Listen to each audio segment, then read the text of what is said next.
Hello everyone and welcome to the live trading room recap for Monday, May the 21st. My name is Barry Anderson, moderator of your trading room. Any questions for me, you can use this email address.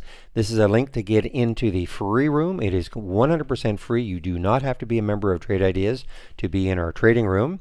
This is a link, a subscription link. There is a promo code there for instant 15% off. If you take out a monthly subscription, it's good for the first month. If you take out an annual subscription, it's good for the whole year, of course. The promo code I am speaking of course. I open the room at about 9 o'clock Eastern Time. That's when I start to share my screen. I get live on the mic at 9:05. I go to 3:30 Monday to Thursday and 3 o'clock on Fridays. All right, well, actually, kind of a very, very strange day for me. We talked about it just before I started this video, in fact. Sometimes, you know, it's not all about your win percentage, how well you do, because I got taken out. I had my first 6 trades. One was flat, the other I had small losses. So, you know, it wasn't obviously turning out to be that great a day. But again, all my losses were very, very manageable ones. You know, like a TRX C.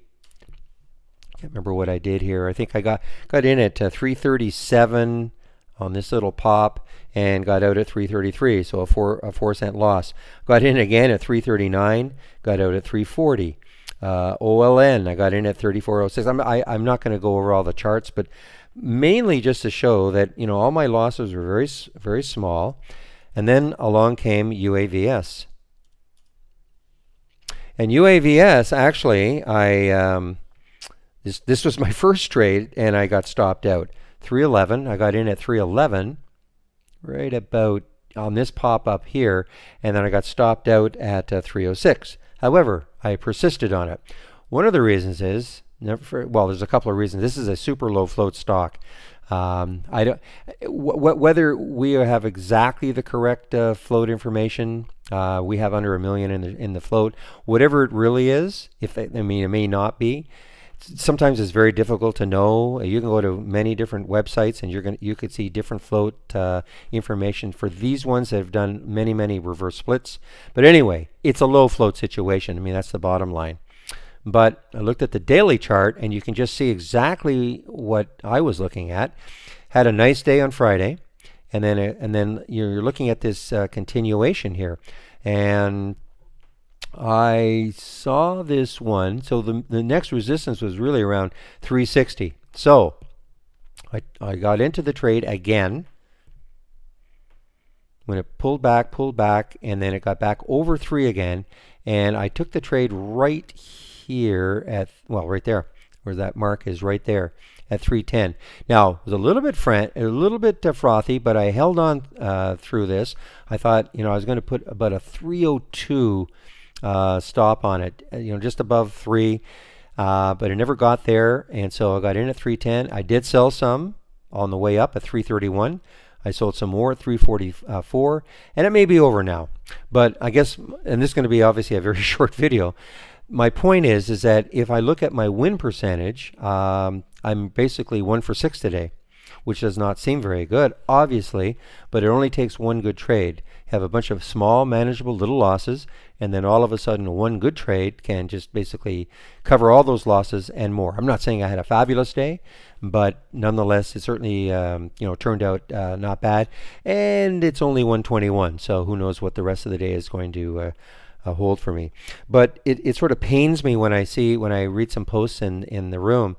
When people say, you know, I got killed on this one, or, you know, that one wiped me out. And I know it's because people haven't put stops in place. And, you know, they're just, I don't know what the reason is. Well, I know what the reason is. I mean, I used to do it all the time myself. When I first started out, I would just be a little stubborn and think, oh, come on, you know, I know this has got to go up. And so my stop was obviously too close, too near. So I'll adjust it downwards, and you know that what's going to happen. You keep adjusting it downwards, and you take that manageable loss of, say, whatever you were in theory willing to risk on the trade at the beginning. Let's just say it was $100. Now all of a sudden it turns into a $500 loss just because you didn't obey your stop.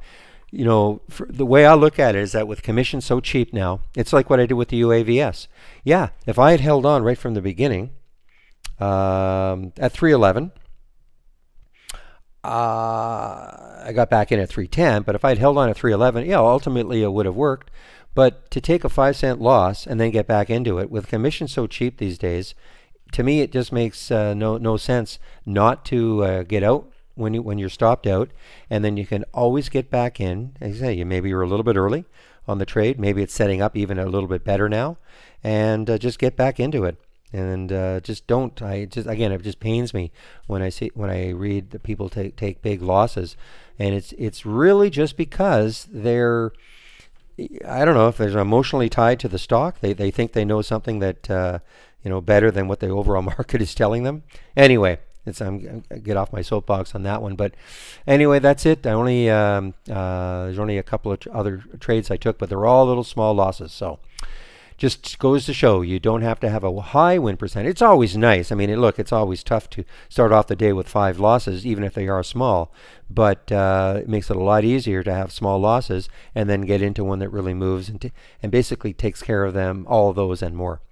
All right, let me just bring back the capture program. Where are you? There you are.